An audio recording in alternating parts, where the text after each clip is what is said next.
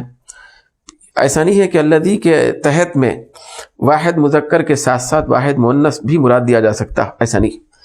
تو یہ مستقل طور پہ الذی ہے خاص واحد مذکر کے لیے، یہ اللتی ہے، پھر اللذانی ہے، یہ تثنیہ کے لیے، اللتانی ہے، تثنیہ مؤنث کے لیے، پھر الذینہ ہے، یہ جمع مذکر کے لیے، مذکر کے لیے خاص، جمع کے لیے، جمع مذکر کے لیے، پھر یہ الفاظ جمع مؤنث کے لیے۔